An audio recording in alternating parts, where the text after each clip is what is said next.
पवार के इस्तीफे पर मचा घमासान, उद्धव गुट और कांग्रेस नेता भिड़े। संजय राउत ने खड़गे पर कर दी टिप्पणी, नाना पटोले ने दिया जवाब।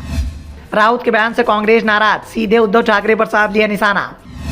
कांग्रेस और ठाकरे के बीच बढ़ती दूरियों से मुश्किल में फंसा एमवीए। जिस बात का डर था अब वही दिखाई दे रहा है। शरद पवार के इस्तीफे के बाद से इस बात का दावा किया जा रहा था कि महाविकास आघाड़ी गठबंधन पर भी इसका असर देखने को मिलेगा, ये कमजोर हो जाएगा।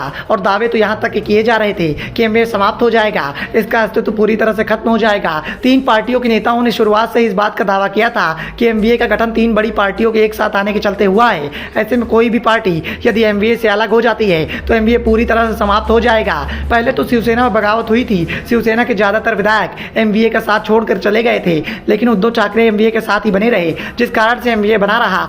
लेकिन अब शरद पवार के पार्टी अध्यक्ष छोड़ने के ऐलान के बाद से ही कहा जा रहा है कि एमवीए अब समाप्त होने की राह पर आगे बढ़ चला है। पवार के इस्तीफे के बाद शिवसेना, यूबीटी और कांग्रेस के नेताओं के बीच में बयानबाजी चल रही है, जो इस बात का संकेत दे रही है कि एमवीए में सब कुछ ठीक नहीं चल रहा है।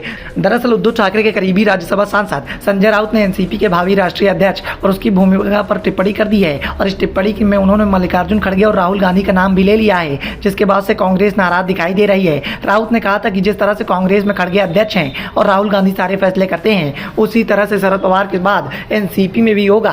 उधर संजय राउत की इस टिप्पणी पर नाना पटोले ने कहा कि शिवसेना नेता कांग्रेस के प्रवक्ता नहीं है, खड़गे वरिष्ठ नेता हैं और उनके अनुभव का दायरा बहुत बड़ा है। गांधी परिवार का इतिहास त्याग और समर्पण से भरा रहा है, उस परिवार ने पीएम पद तक का त्याग कर दिया। पटोले ने कहा कि संजय राउत के बयान के हिसाब से हो तो हम यह भी कह सकते हैं कि शिवसेना यूबीटी के सारे फैसले उद्धव ठाकरे न लेकर संजय राउत ले रहे हैं, और संजय राउत के इशारे पर उद्धव ठाकरे काम कर रहे हैं। अब खबर निकलकर सामने आ रही है कि पवार के इस्तीफे का असर एमवीए की वज्रमोट रैलियों पर भी पड़ रहा है। पवार ने इस्तीफे का ऐलान किया और उसके एक दिन पहले यानी रविवार को मुंबई में एमवीए की रैली थी। इसके बाद पुणे, कोल्हापुर, नासिक में रैलियां होनी थी। इसके इंतजामात का जिम्मा भी एनसीपी के पास था। इन रैलियों का आयोजन महाविकास आघाड़ी में एकता के संदेश देने के लिए किया जा रहा था, लेकिन पवार के इस्तीफे के बाद से ही परिस्थितियां बदलती दिखाई दे रही हैं, जिसका असर आने वाले वक्त में देखने को मिल सकता है। उद्धव ठाकरे और एनसीपी के रिश्ते भी बिगड़ते दिखाई दे रहे हैं, क्योंकि संजय राउत जिस तरह से एक बार फिर से अजीत पवार पर निशाना साध रहे हैं, उसका जवाब जल्द ही एनसीपी की ओर से मिल सकता है। फिलहाल तो एनसीपी के अंदर शरद पवार के इस्तीफे के चलते